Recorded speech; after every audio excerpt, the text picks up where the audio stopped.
Hello, how are you today? On the 31st of October? Welcome to Ghostly Halloween. How are you today?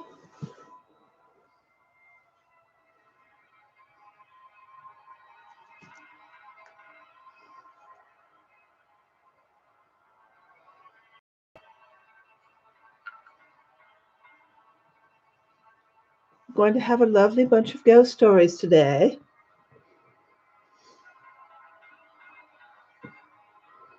How are you doing, Lone Oak Lady?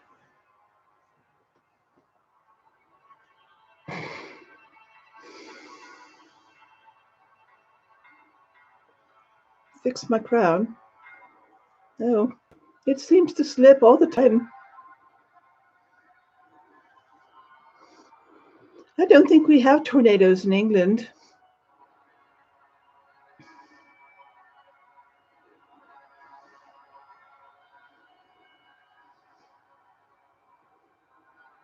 Really? Where in Tennessee are you from?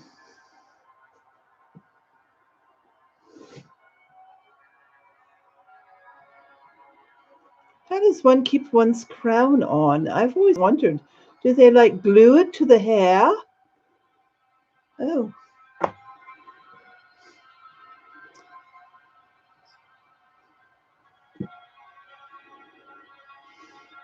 Hello.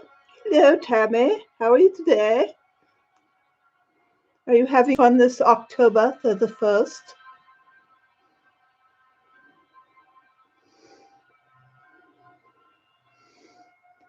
I'm not going to be this when I hand out, but this one doesn't have any little combs. I don't know what to think. It's like the stupidest little crown I've ever seen. I should have worn my other one. I have several, you know. Happy birthday!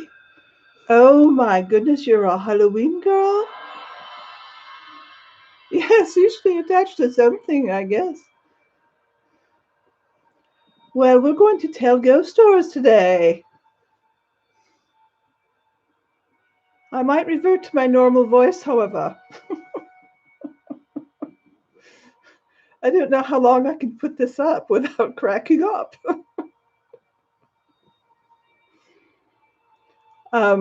As you know, we have several friends from the UK. I hope they watch this. They had a big speech today from the Queen, so I'm honoring her speechiness with the greatest form of flattery, you know. Oh, thank you so much. You're so kind. Well, shall we get started?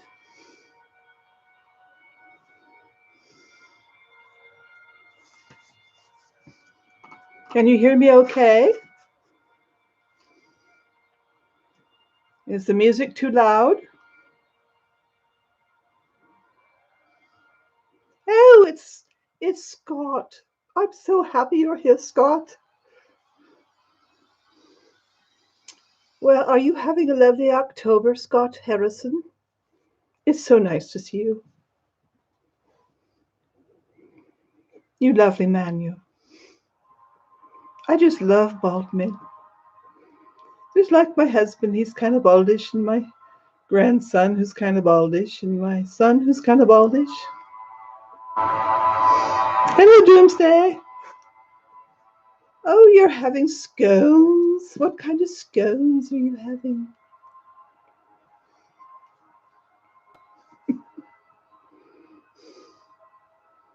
Well, shall we get started? Shall we? I have so many stories. I don't know if we'll get through them all. We'll try. You want it in the English accent or with my own? Hello, hello. I understand that you guys were leaving Brexit. Is that lovely? Hi, Cupid. How are you, darling? My little princess from the islands.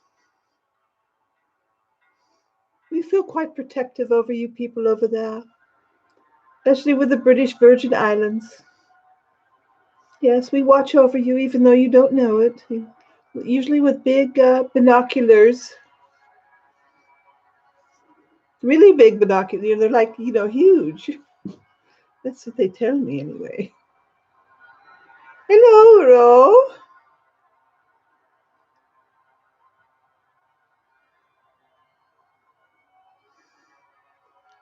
Okay.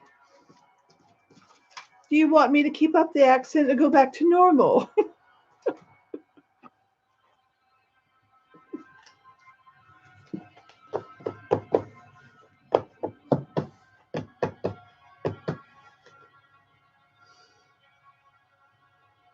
What kind of jam? I like elderberry jam. I put it on all the cakes at every wedding, And we grow them on one of our estates. Yes, we do. Hello, Floyd. How are you, darling? Welcome to October 31st Ghostly Stories. It's so nice to have you here. So nice. Shall we start?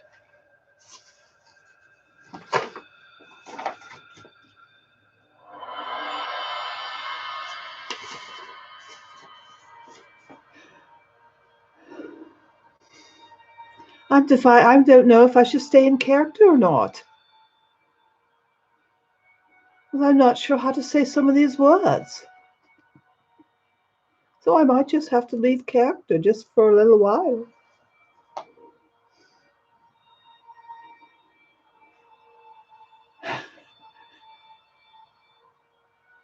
I told you I had royal blood in me.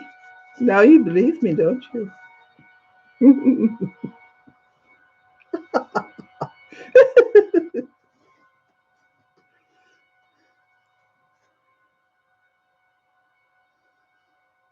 Everybody ready?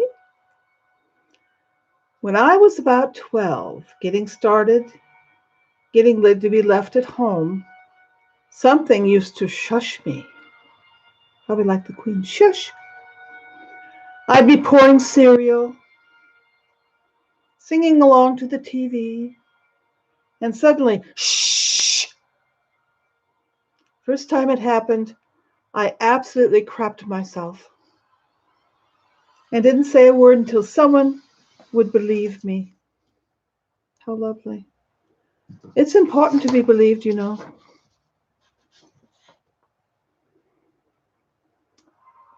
I didn't tell anyone because I didn't think anyone would believe me. I even started to convince myself it was just my imagination. But then it would happen again. It would happen 5 or 6 times. Well, if it isn't Paul. Hello, Paul. The Queen here.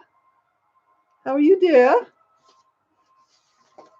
Harrison's having scones and tea with jam. And hello, Floyd. Anyway, this person's getting shushed by a disembodied voice. This happens 5 or 6 times. One Saturday morning, I was in my top bunk. The beds were super noisy, and the slightest of moves would result in creaking. Why is it always bunk beds? What is it about bunk beds? There's something creepy about bunk beds. One Saturday morning, I was on my top bunk. The beds were super noisy, and the slightest of moves would result in them creaking. Shh! I thought it was my younger sister and decided to annoy her further. I started rocking about my bunk, making as much noise as I possibly could. And suddenly, shh! I chuckled. I thought it was my younger sister decided to annoy her further. That's what sisters do, you know. My sister Margaret was quite a card, you know.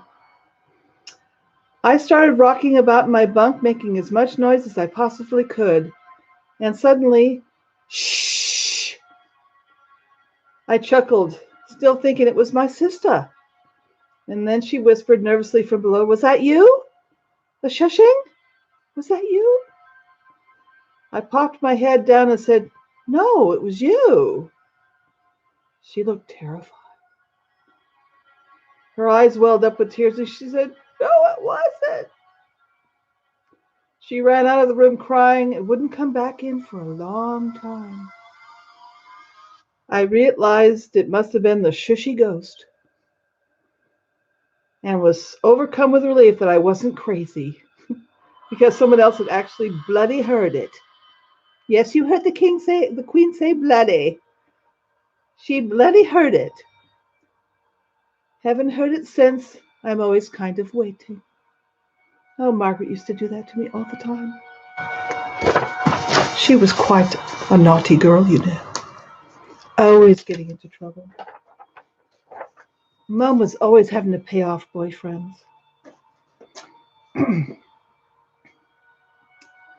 This next story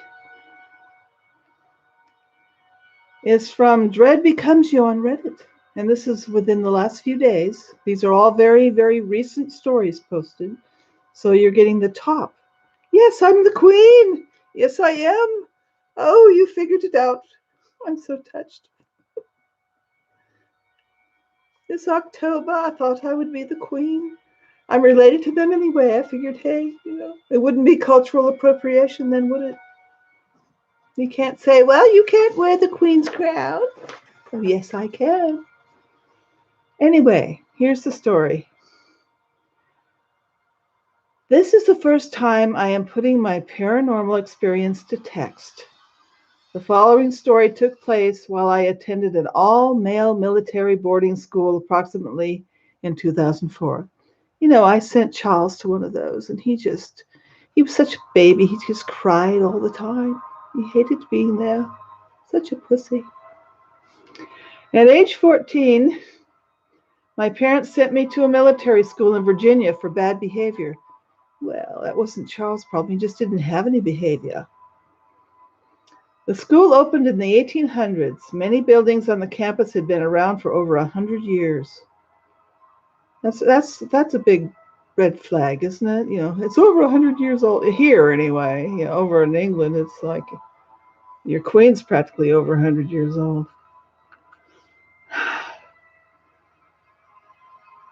The barracks he slept in the academic hall were the two oldest, and he was, I guess the academic building was built around 1915, 2 stories tall. Second floor was full of classrooms, but my experience took place on the first floor, which is the ground floor for you British people, or the first floor is not the second floor. Never mind. It had offices, a computer lab, a large room that had 2 large swinging doors open to a study hall to accommodate roughly 75 students at a given time. One aspect of new life was having guard duty. Every day, 3 cadets were randomly selected to be on guard duty, probably whoever got the short straw. Guards had to wake up an hour earlier, go to this building, and, relieve the two that were there and check out all the building and wander here and there and stuff like that. And then after the walkthrough, you sit by the phone and take any calls from anyone happening to call in, because this is like, people from other parts of the country might call, sort of thing. He says, I'd been in the boarding school for a few months when I was assigned my first guard duty. He woke up early and did his usual thing, went over there.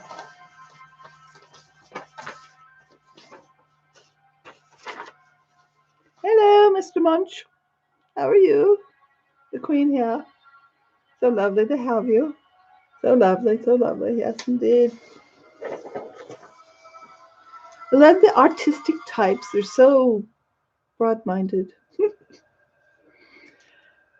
It was raining hard. I decided to go inside myself. I just waited inside the dark building for the other guards to show up. After about 10 minutes, I started to get worried because nobody came. So I walked up the stairs and checked every classroom, including the creepy bathroom that looked like it hadn't been updated since the 40s. Oh, I remember the 40s. They were so much fun. War and all, Yeah. Nothing was out of place, so I made my way downstairs to check the offices, study hall, and other rooms. Everything seemed to be in good order. And after a few minutes, the building started to shake. It started to vibrate softly. I could feel the vibrations in my body and see the small table next to me shake ever so much. I sat there completely frightened by whatever was occurring in front of my eyes. But then I started hearing noises from the study hall room. The doors were about 10 feet away. Well, it seemed like it was getting louder, and soon I started to hear what sounded like whispering. It kept getting louder and louder until I could hear what sounded like dozens and dozens of voices inside the room. It sounded like teenagers my age. After a few moments, I could hear what they were saying, but it was as if many conversations were taking place. It's like Parliament, they're all just yak, yak, yak, yak, yak, yak, yak. I have to hit somebody to get them to hear me. After a few moments, I could hear they were all saying, pass me the answers to the math homework, and laughter. This room that I had just been in a short while ago, and there was no other entrance into it other than the swinging doors, and it was completely empty when I had checked it.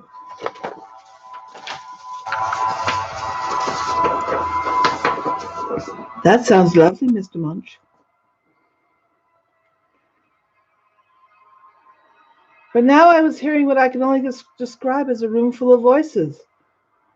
Oh, I kind of get like that in the afternoons if I don't have my tea, I start hearing voices. Then I began to hear a tapping noise coming from the room. It sounded almost as if it was someone hitting the ruler against a desk. Tapping began to get louder and louder. Suddenly the tapping stopped. But then what I heard next was something much worse. I heard someone scream, "Sit down and shut up, it's study time."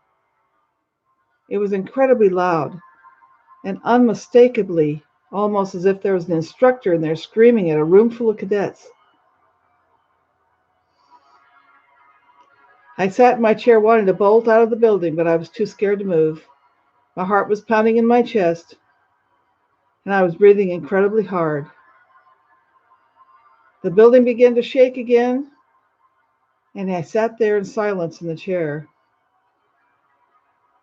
My survival instincts kicked in, and I sprinted out the building as fast as I could to get the other cadet that was supposed to help me. You ever hear the expression scared straight?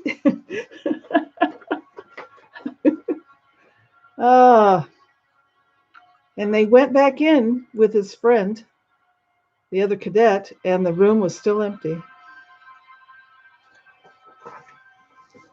I have a very good one here.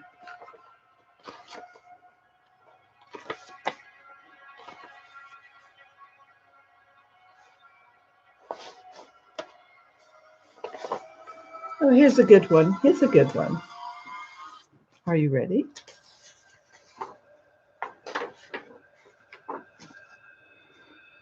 By Michael Snow 5. My Ghost Experience. When I was 16 years old, me and my brother went to sleep over at some girl's house. This house was in the middle of nowhere and only one other house nearby. We both went to sleep in the same room, same bed, and that's where the crazy SHIT started to go crazy. The Queen doesn't say that word. Just letting you know. As I laid there in my bed, I started to see something hovering over me. At first, I thought something was wrong with my eyes, but after rubbing them, I realized the object was really there. I decided to stare at it, and it looked like there was a person slowly moving in front of my face, just staring at me. It looked like when someone walks into your room at night and you can only see a shadowy figure. I was obviously scared, but continued to stare at the figure. His head looked like it may have been run over or something since it looked narrow. My brother was sleeping, so I was just in shock, I guess. As I looked around the room, I noticed there were a few of these shadow figures. There was one standing near me, the one hovering over me, and someone sitting in a chair in front of me. I really started to SHIT bricks and woke my brother up so he can come with me to the bathroom. Yeah, you probably had to pee pretty quick after that. As I stood up and walked towards the light switch, the shadowy figure stood up and walked towards me. Nope, nope, nope, nope, nope, nope, nope. I ran quickly, no kidding, and turned the light on. I could no longer see these shadowy figures with the light on, so we went to the bathroom. When we came back to bed, the shadowy figures were still there. They lasted the whole night, and I got used to them by the time the sun came up. Years later, my brother told me he'd seen everything I'd seen, but was more scared than me to talk about it. Anyone know who these figures are?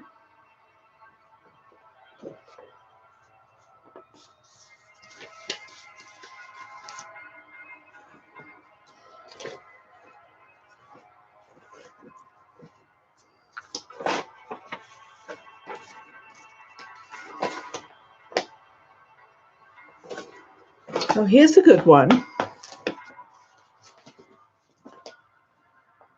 By John Boy 714, An Unknown Ghost on the Queen Mary. Queen Mary is in Southern California. I've been on it. It's beautiful, but it's, kind of creepy too. My name is John, and the story I'm about to tell you is truth as I clearly remember it. Maybe I'll change the music to something different.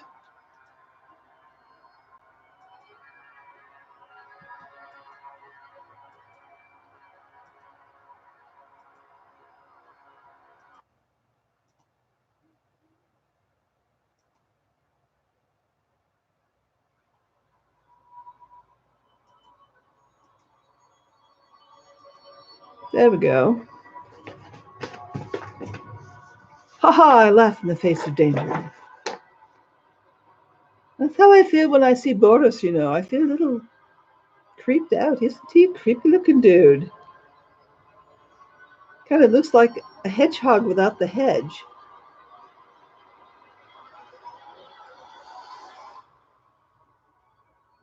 Seeing a ghost for the first time is something I think anyone would remember vividly, and I'm no different. This sighting was in 1997, and I was 16 years old and grew up and lived in Orange County. My good friend Jason and I would frequently get small groups of friends together and make the short drive from Westminster to Long Beach. That's Westminster, Southern California, not Westminster, England, by the way. And explore the Queen Mary. When I say explore, I don't mean just walking around the hallways and decks. I mean everywhere. In every unauthorized area we could get to, we would. We'd walk the wood planks with rope handrails just above the waterline in the very bottom of the ship, to the famous haunted pool. Keep in mind, this was before 9/11, and in the 80s, you could do fun SHIT like this without fear of going to jail. You may get chased by some employee, but they weren't catching a 16-year-old kid fast on his feet. Reminds me of my eldest boy. When he ran, you could not catch him. So one night, Jason's girlfriend, Holly, and I decided to roam around the Queen Mary and did just that. We explored.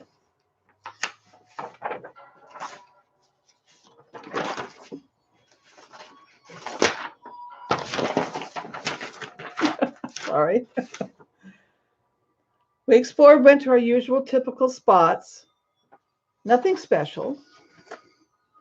The entire ship seemed empty. Nobody walking around. Probably because it was a weeknight. We ended up on the party docks. Party dock. Excuse me. Party decks.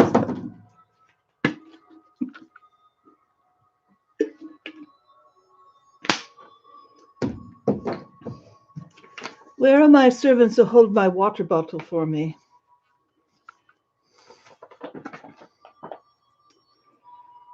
Nobody was walking around. It was a weeknight. We ended up on one of the party decks.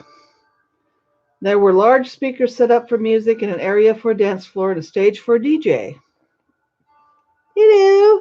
Hello, Simon. How are you, darling? Are you having fun this October 31st? I'm so glad you knew who I was.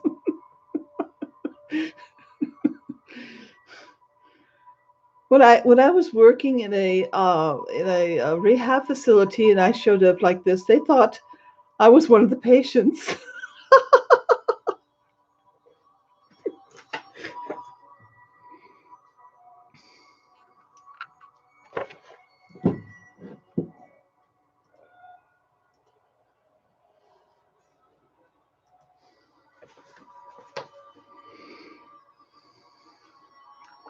Okay, they were up there and they found this square grate on the floor that was about 4x4 and came up from the deck about knee high. You could look down through the grate and see all the way down to the bottom of the ship.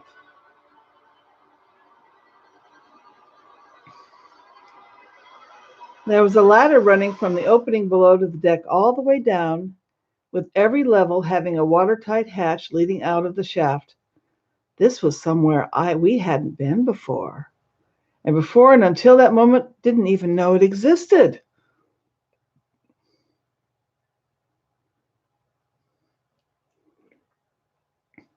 Yeah, there's ghosts down there.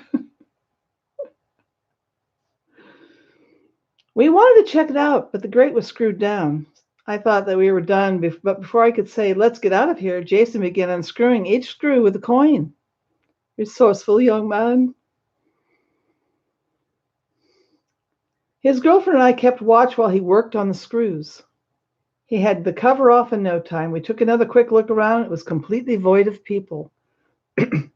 I went down first and Jason right behind me as we scaled down the ladder.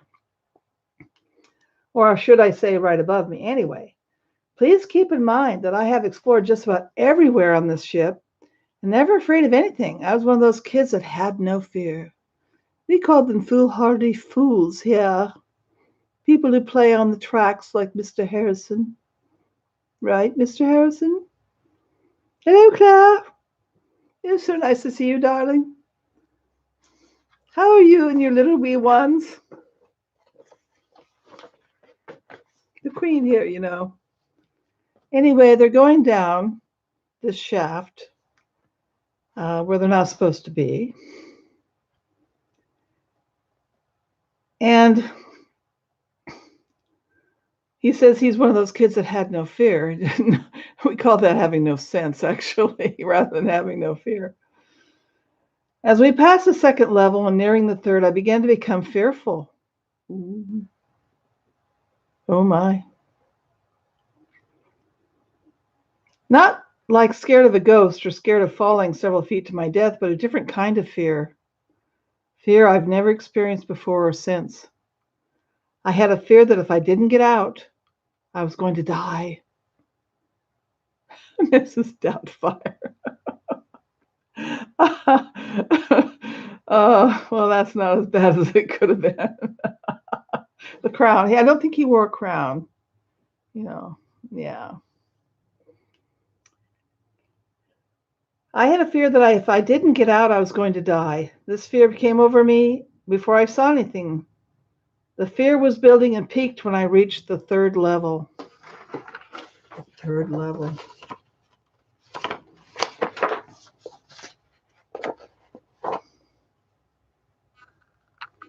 Put it lower. Doesn't want to stay on.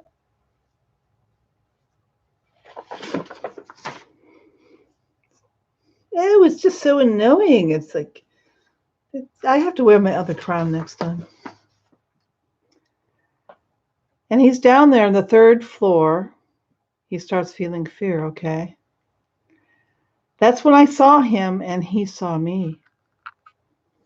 So we're talking something that's aware.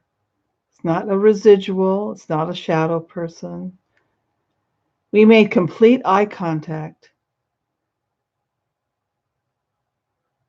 Imagine that. On the deck of the offshoot, there was a watertight door and a large pile running from the bottom of the deck above the third level down to the deck. Behind the pole, I mean, he meant pole, not large pile. It's a large pole. Was clearly a young man in period clothing like suit, no tie or bow, but he had a hat that matched his jacket. The hat was of the same period. This boy was kneeling and shivering as he held onto the pole.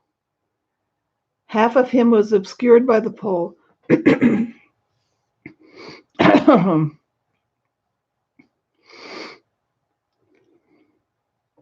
I honestly almost knocked my friend Jason off the ladder trying to get out.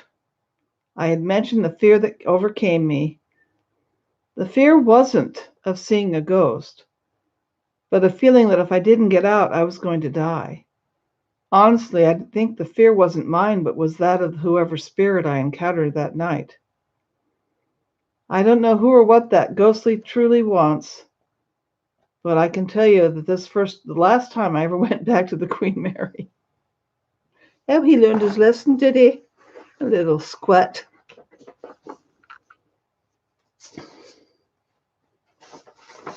Here's a story about Halloween.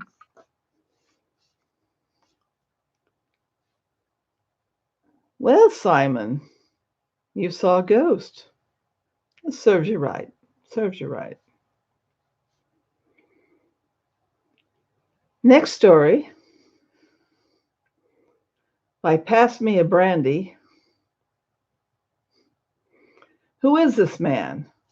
Hello, Reddit. This story happened about 3 Halloweens ago, and these are recent. These are all posted within the week, by the way. These are very recent stories. I don't give you old stuff. Hello, Reddit. This story happened about 3 Halloweens ago, and I haven't posted this anywhere on the internet, but thought I should when I found this, the Reddit page. About a week before Halloween, a tall man came to my door, and he asked some questions I found unsettling. He had a weird vibe about him, but he was asking how long I'd lived there. I'm a very awkward person, and any other person would have asked what he was doing, but I didn't question him about it. I told him that I'd lived there for about 8 years.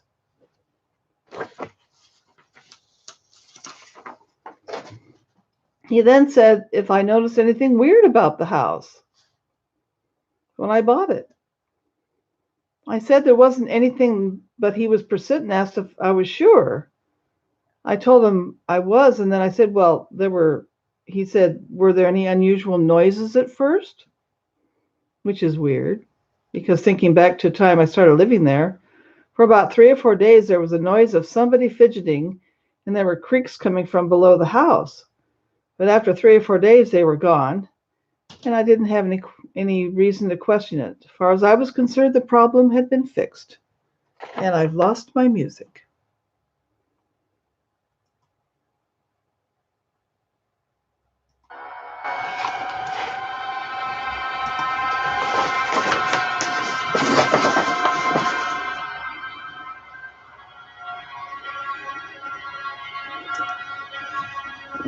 And then he left without saying a word, which shook me up. My mind jumped to the worst.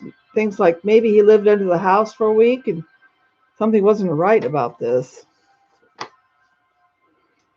On Halloween, everything was fine. Kids were knocking on the door and I handed them candy. I just had a group come and one child on their own approaching, so I thought I'd stay at the door rather than closing it and making them knock. As he got closer, he seemed too tall to be a child. He was wearing a dark mask, just a generic monster mask. He said in a deep voice, confirming it wasn't a child, "She's under the floorboards." Walked away.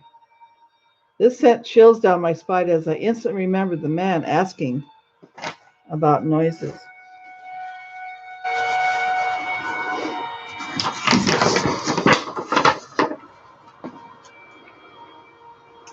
This shook me up, so I called 911 to let them know what happened. They showed up and they said they wanted to know where the noises came from, and I pointed towards the area they said and had to pull up the boards. I allowed them to and they found absolutely nothing.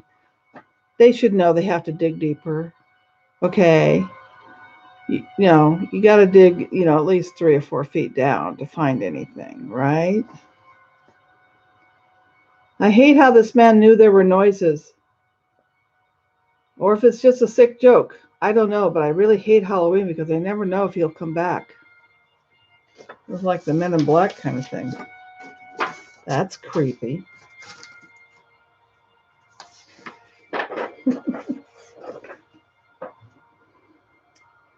Now, we talked about shadow men before. Here's an experience by Jack Prescott, 41. My experiences with shadow men.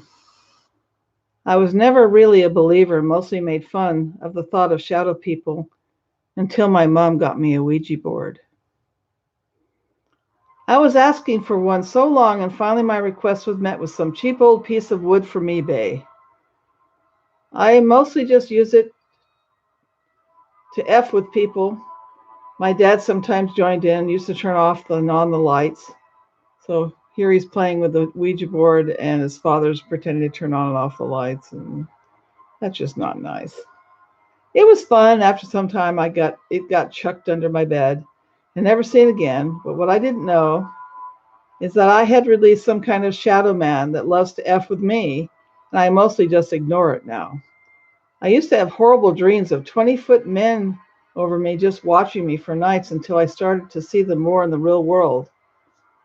I used to go to football, and to get there I had to cross this fairly long grass field with some trees on the right side of me when I walked home, and I always saw these people in the side of my eye, but I would ignore them, just thinking it's some druggies. I didn't want any attention, but one day I got a bit brave and looked. What I would see would confuse and scare me to this day. I saw tiny little men, like toddlers, just standing there, not looking at me, but yet not looking at each other. I should mention there are no lights, so it's hard to see it, and I just used to watch them standing there for a few times of seeing them. I stopped going to football after an argument that caused it to be awkward. I stopped going across that land of grass and stopped seeing them. Then one night, while it was lightning, I decided to go to my mom's room where I could see it better. I believe this is a British person because they say mum instead of mom. So this is in jolly England. Got weird stuff over there. I decided to go to my mom's room where I could see it better. There was a hospital across the back of our house. Nothing too important, but their lights would stay on all night long.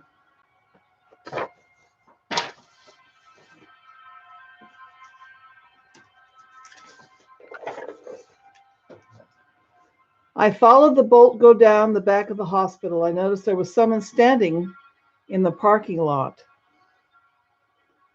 It was almost midnight, so it was closed. It seemed to know I was watching it, and it didn't seem too bothered by me. But I was so terrified by the sight of this thing.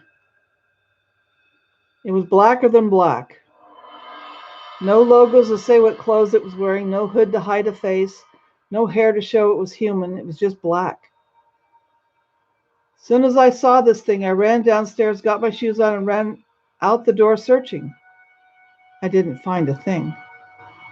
When I came back, my mom was so confused as to why I ran out. I just said that I saw a dog outside and wanted to see if it was a stray. I was too afraid to tell her. Because she is like me. She makes fun of these kind of things. And I didn't want to get laughed at.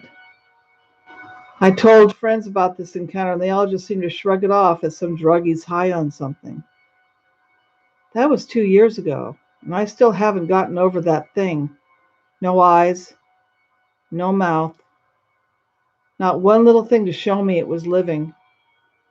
I still see little things every now and then, but just ignored them and walked faster. But nothing as terrifying as whatever that was.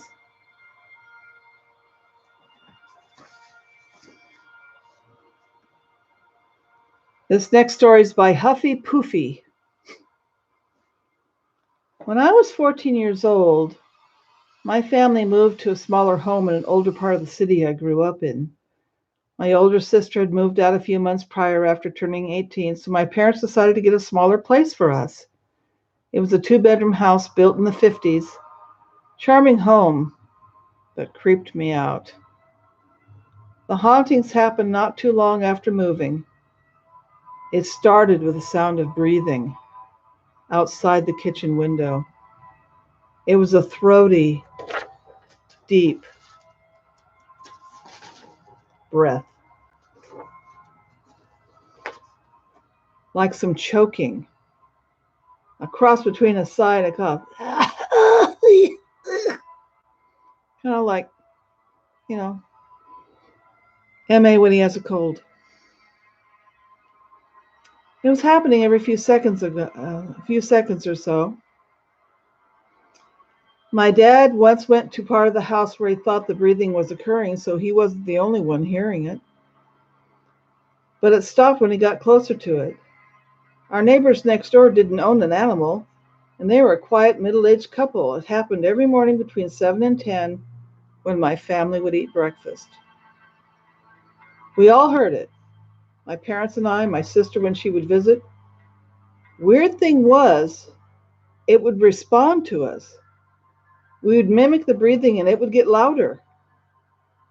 There were some mornings where the breathing sounds didn't happen. Instead, we hear the sound of cackling.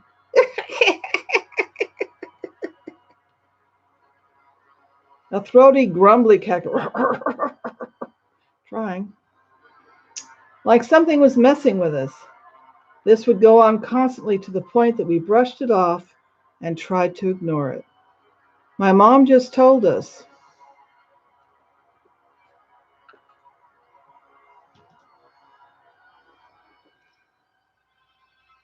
to stop doing it. Some warm nights I slept with the window open in my room. My room is located on the same side of the house as the kitchen. Wonderful. I would sometimes hear the sound of a large metal gate swinging open.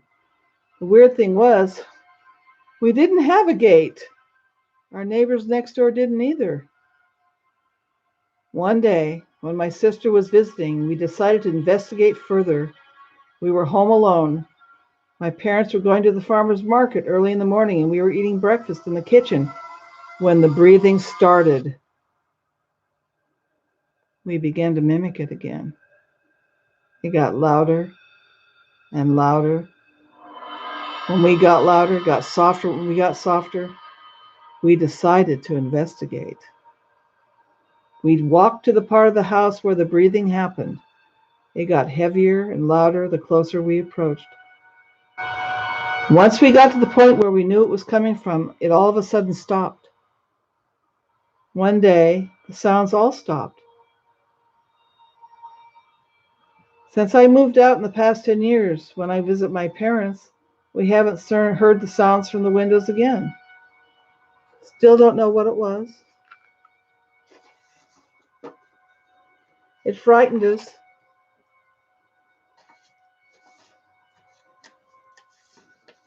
But things never happened in the home that would freak us out again. Just happened on the outside.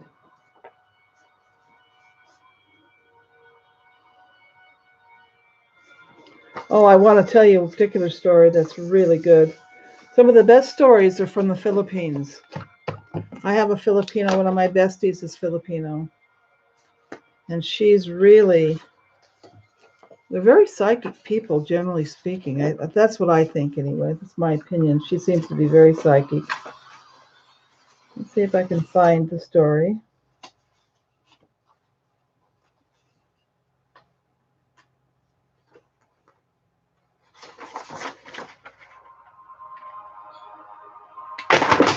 I'm always losing my crown.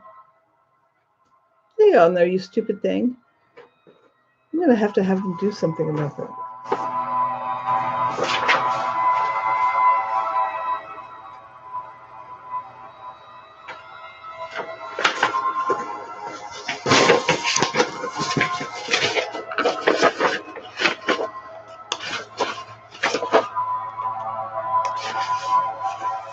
Okay.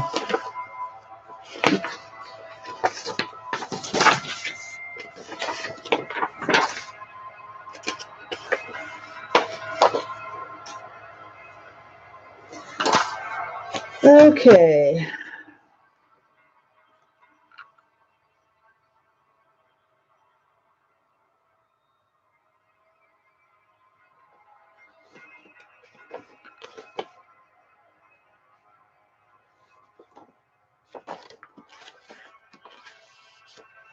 Here we go.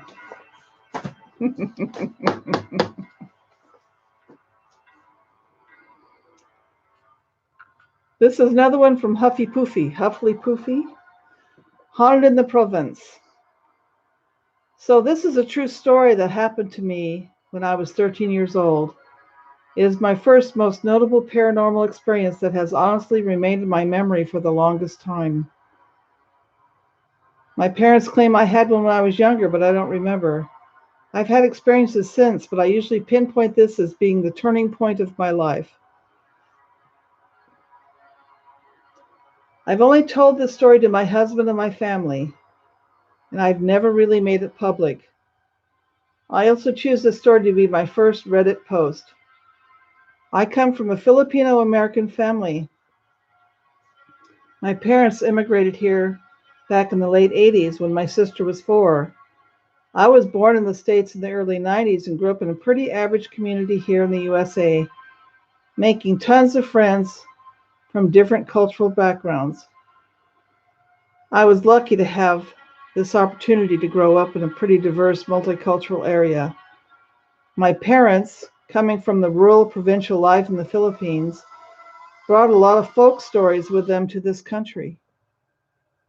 Stories of the Ashwang, which is the Filipino vampire, the Capri, which is the Bigfoot, Tianak, which is the demon baby, Duwende, the Goblin Man, and the Manananagal, creepy ass demon. Google it, she says. Even as a kid, though, I didn't believe half the stories told me, mostly because my sister and I and all my friends at school didn't believe in a lot of hooey. I found out Santa wasn't real when I was sick, Tooth Fairy and all things magical soon after. Thanks, sis. Gotta love siblings. We also watched a lot of scary movies during sleepovers. It was the 90s, and my parents and my friends' parents didn't really care as long as they told us the disclaimer, it's all camera tricks, it's not real, or it's ketchup. Anyway, I'm giving you all this background information. I want to turn this down a little bit. There we go. So she's about ready to tell you that she didn't believe in ghosts.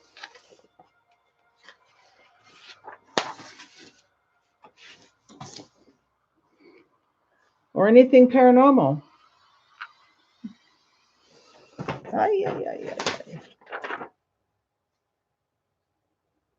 And she didn't believe in any of that stuff. She was an American girl.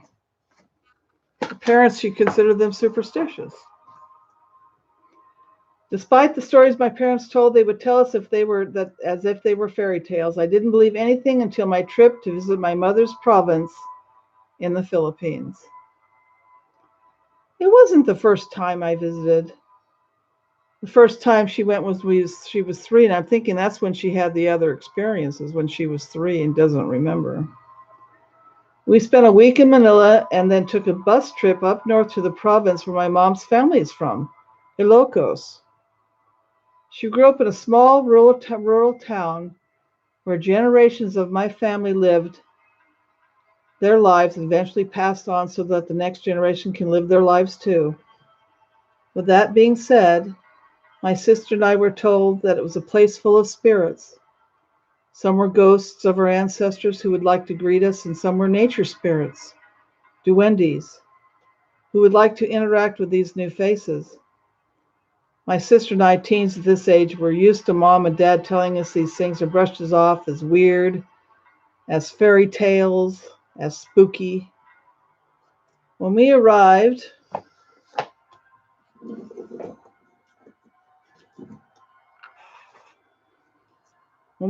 at Mom's village, we were greeted by family members of a bunch of people who never knew that we were related to. Great aunts, great uncles, distant cousins, and the like. I swear it was the whole village. But we also got to see my wonderful grandparents. Rest in peace to both. I miss them dearly. Who greeted us in person for the second time in their lives. Another cousin visiting from the USA as well, aged 15, was visiting too. She arrived with my aunt and uncle a few days prior. We stayed with my grandparents in the house during our entire 2 weeks in the province. The weird thing started day 1. First thing was we were told that we all had to be blessed. A ritual was done to my sister and I that night. My cousin had it done a few days prior. A sort of prayer circle done in front of the statue of Santo Niño, which is baby Jesus. Incense, scented candles, and the smell of roses next to medallions of the Virgin Mary.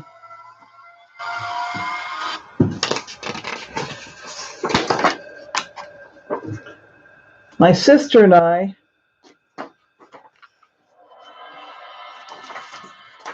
sat in the center, and a great aunt of ours led the prayer with a bunch of the elder women in the village.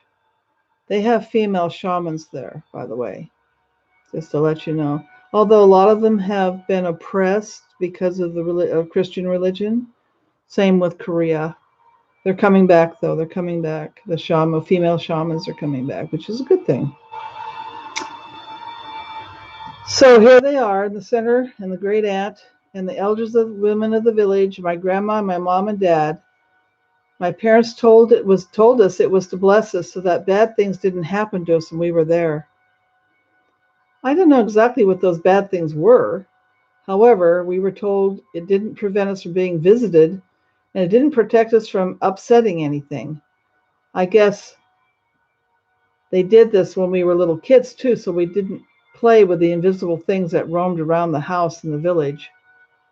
Apparently, the spirits like to trick little kids and take them away, sometimes to eat them, sometimes to keep them.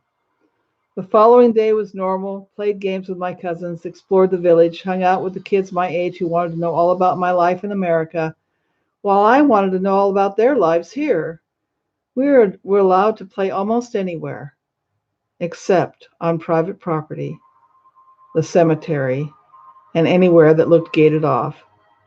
We were also told by our elders to never go to the burned house next to my grandma's, where my grandma kept the chicken coop. It belonged to my mom's eldest brother, but it burned down a year ago. Not only was it dangerous because it was in ruins, but because spirits were said to inhabit the place now, it needed to be cleansed before they could clear it and rebuild something on it for my uncle and his family again. Particularly, the duende were said to inhabit the place now. If we were to pass the place, we were supposed to yell, "Berry, berry, po," while pulling our earlobes, as a sign of respect to let them know we were passing. Needless to say, I didn't care to do it. My sister and cousin and I decided to explore the place out of boredom. That night, while going to the bathroom, which was an outhouse, by the way, I was waiting outside the door for my sister to finish up so we could walk back to the house together with one flashlight we were to share in our room.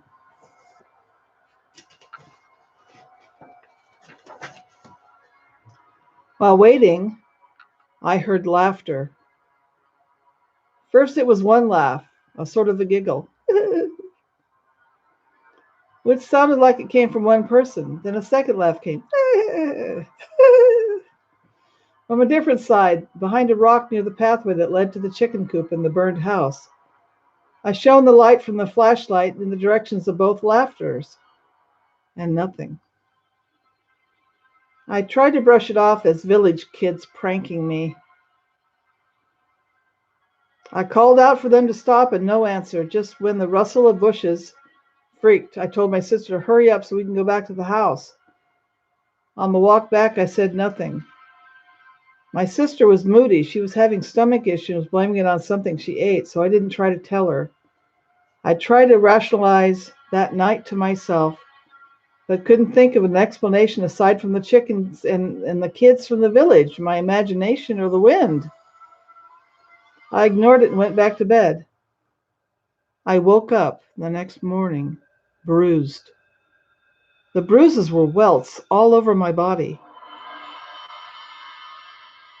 They didn't itch like a bug bite. They didn't even hurt. I was bruised everywhere.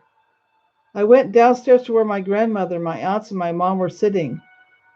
My grandma made me a plate of food and noticed the bruises on my arms. She said something in Ilocano to my mom and aunts. They asked if I went to the burned ruins yesterday. I said I did. They told me not to go there again and asked who went with me. I said my sister and cousin. Both girls who were having stomach issues were still in bed in the room the three of us shared. My grandma grabbed something from her room, gave it to the girls to drink in a glass of rice water. She rubbed the same stuff on my arms that smelled nutty like coconut oil and burnt leaves, and it was warm to the touch. She rubbed it on me while muttering a prayer. My bruises disappeared an hour later. My sister and cousin felt better around the same time, too. My grandma said that we had upset the duende and that they were punishing us for trespassing on their home. If we didn't respect their space properly, they would prank us again. We made an offering of food to them afterwards.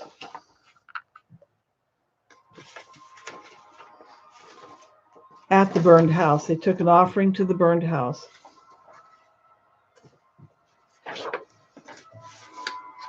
But just as the elders said, we avoided that area the rest of the trip. We thought this was our last paranormal experience during our time in the province, but it wasn't. You're so sweet, Claire. I'm everybody's grandma. We thought this was our last paranormal experience, but it wasn't. Nothing weird happened for the next couple nights. Everything was normal. We resumed spending time with the other kids and teens in the village. We went to the beach, visited a few towns. Soon, my sister, cousin, and I began to say what happened to us was just a coincidence. Bruises were caused by bug bites, and my sister and cousin ate something spoiled. We rationalize and move on. Then all of a sudden, things start to happen again. It was a night when I became a true believer of the paranormal. After a night of board games and laughter with our new group of friends, my sister, cousin, and I walked upstairs to her room to tuck in for the night. My sister and I shared a bed. My cousin was right across from us.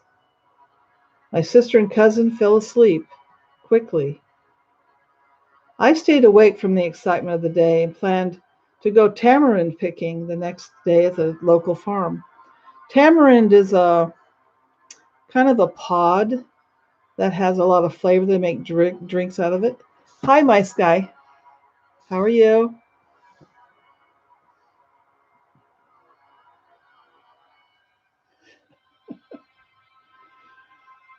Anyway, so they're sharing the room, and she can't sleep. It's 'cause she's excited about going tamarind picking the next day at the local farm. And this is their family's ancestral home. It's an old house on old land. Family's been living there hundreds of years.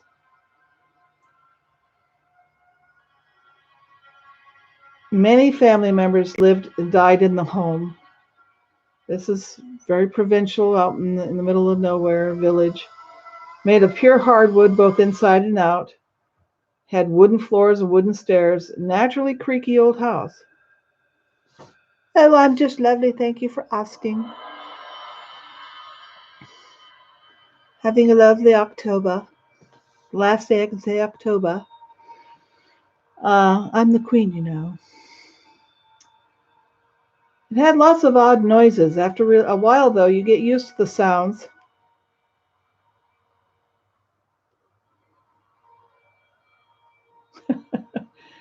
It was relaxing, though.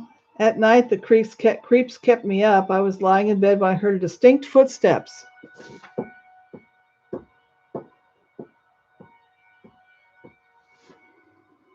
Clear rhythm movements of feet on the stairs going upwards toward the bedroom.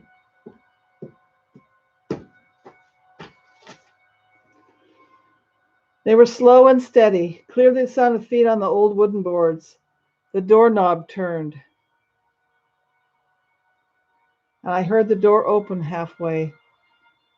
I peeked from my blanket at the door, expecting to see one of my aunts, mom, or grandma checking up on us. I immediately covered my eyes with a blanket because no one was there. The moonlight shone from the hallway window into pure emptiness. It was too frightening to move or say anything.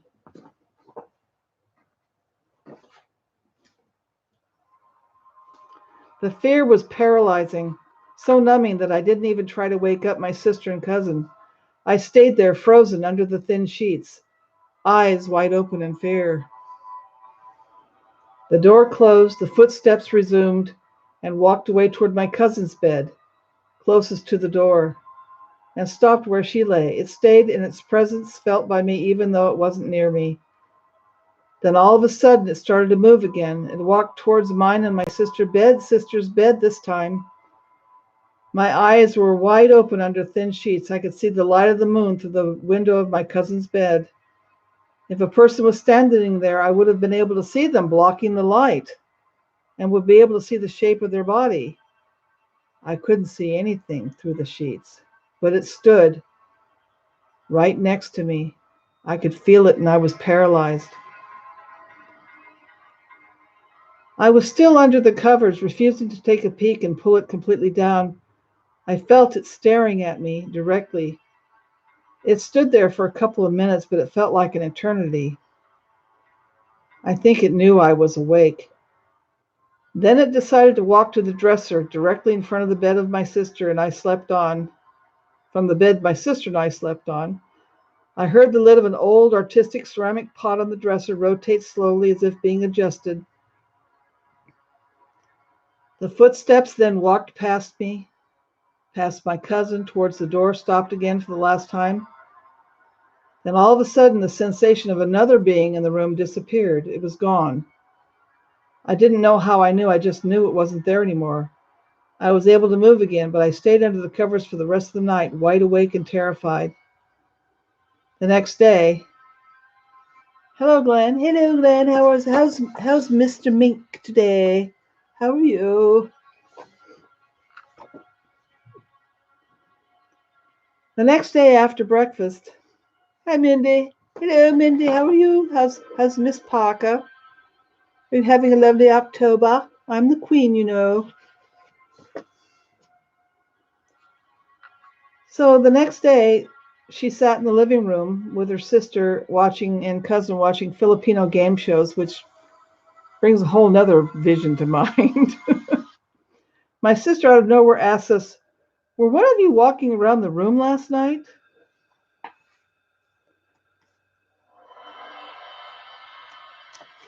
My cousin said, "Oh my God, did you hear the footsteps too?" My sister said yes. I told them my side of the story, and we all heard the same thing. My cousin, who was braver than my sister and I, took down her covers and saw nothing in the room, but could clearly hear it. We immediately told my grandma, aunt, and mom the story. You know, so they don't tell dad. They go to grandma.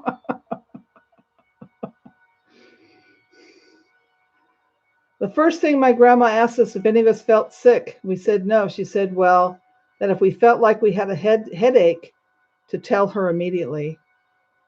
We all felt fine until after lunch.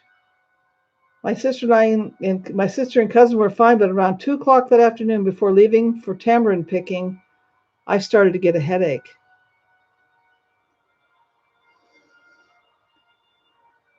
My sister, a really bad one. My sister told my grandma me that I wasn't feeling well. My grandma went upstairs, not to her room this time, but to the room I shared with my sister and cousin.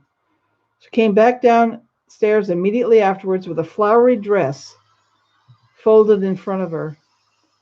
She put it on my forehead, held me close to her.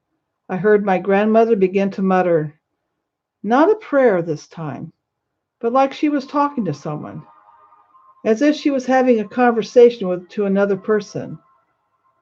After a few minutes, she gave me plain water to drink, and I felt better. My mom told me later on, when we were back in the USA, that the dress belonged to my grandmother's sister. The room we were in was hers, and the vase was was hers that was on the dresser. And the bed that my sister and I slept in was hers, and that we were being visited by her spirit. I asked my mom what the purpose of all those blessings were when we arrived, and why my sister and I still had haunted experiences from the trip. She said it was to protect us from worse things from happening. I didn't believe in ghosts and nature spirits like the duendes until that trip. Since then, I've been more open to paranormal experiences and the hidden world. I've had other experiences here in the U.S., but this one for me is the most memorable experience I've ever had with the other world.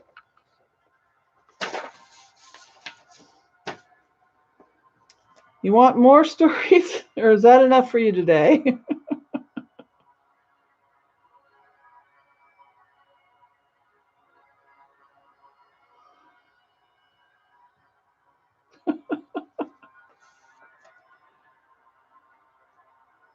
RV. Who's RV?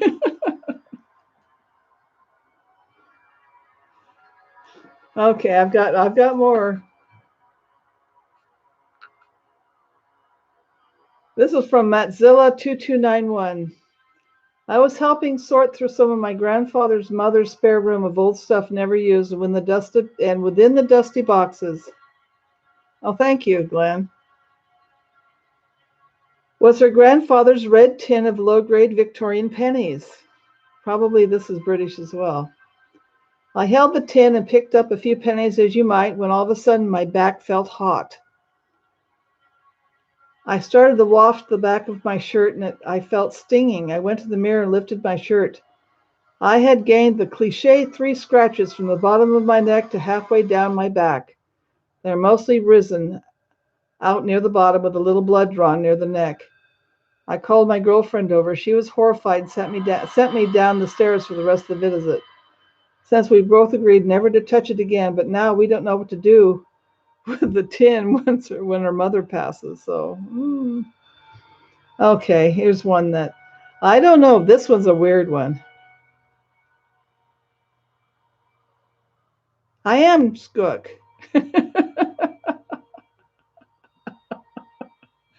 I'm also Marissa. Oh, never mind. When I was 7, a shadow person dragged me out of bed. This is the next story. Hello, this is my first time posting on Reddit. Sorry if the spelling is bad. I'm not good at spelling. So when I was 7, I used to see a man in all black with something in his hand. He would follow me to and from school. When I asked my teacher if she could see him, she said, "I'm just imagining it." It was the same thing for years. Every time we went to sleep, he was standing over watching me. I'm a really introverted person and didn't talk much and had little to no friends, so I didn't talk to anybody. Fast forward 3 years, and one night I'm lying in bed, and the man in the shadows is watching me. I stare at him, and all I see is a shadow. No more, no less, just a shadow. Then it moves closer to me.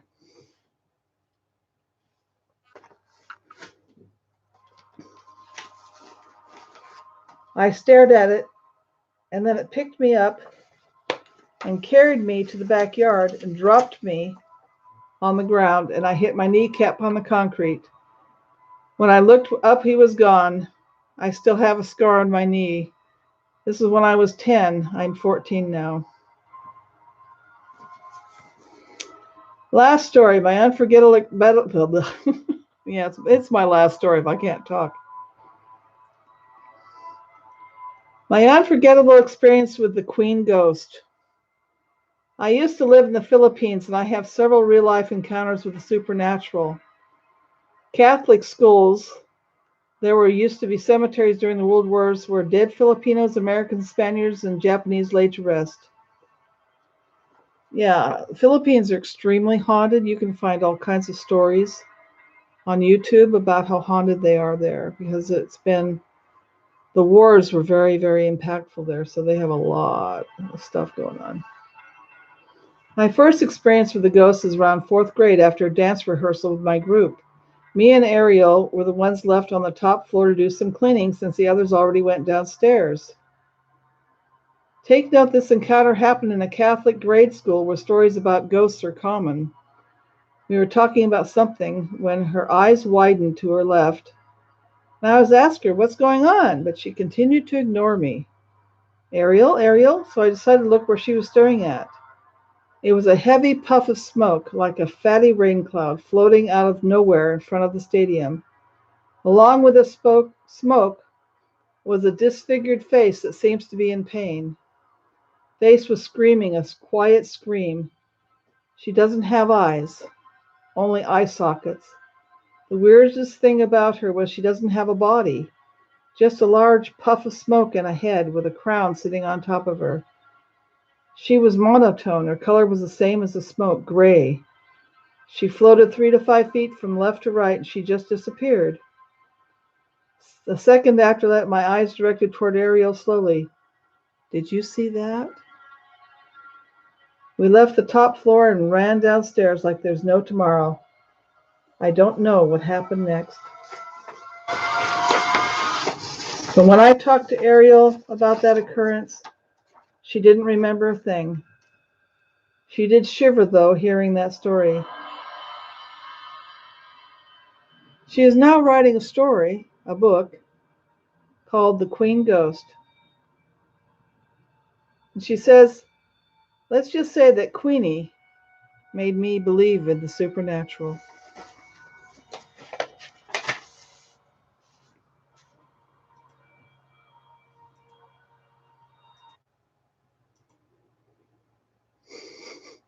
Thank you all for coming to my little ghost story Halloween special.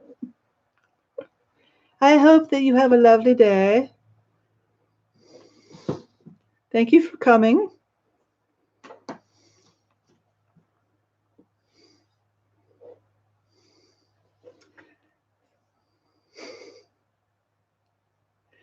Yeah, I think that's true. I think that those of us who are Mandela affected have a lot of supernatural weird stuff happen to us in the past and whatnot. So thank you so much for coming. I did listen to the Queen's speech today, so I could get a little bit of her accent right. But, not much practice, so forgive me if I'm off.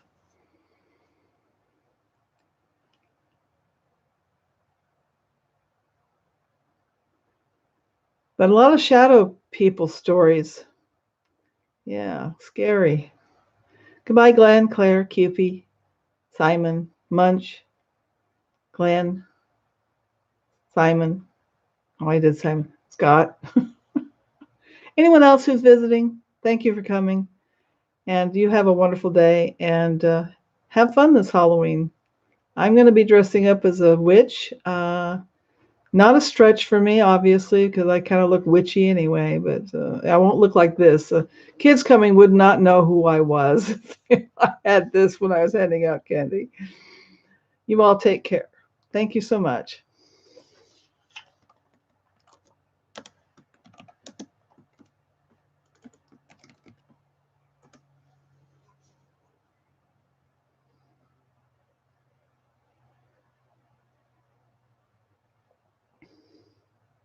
Oh, you got a story you can post? Yeah, you can post it either on Facebook or post it in the oh, we have a group, hangout group, that you could post links to. Let me get it pulled up. Some of you may not have the address. Okay. Dum da dum da da. Copy link. Here you go. There's a hangout that you can, we chat a lot. You can post links to stories or links to or pictures in there of MEs you've seen that you want feedback on to see if we agree with you or if we have different memories or whatever. And also sometimes MA talks in a chat in there that you can join. After he does his little short streams, we'll go in there and chat about the topics and stuff. So it's a great place to kind of share information and help each other navigate this strange experience we're all sharing. Thank you for coming. Oh, you're going to do a horror sculpture. Is it going to be me? Which I wouldn't, it's like, not a stretch. Okay, and thank you so much. And may you have a wonderful day. Keep asking questions. Be curious. And have a wonderful, wonderful night. Thank you.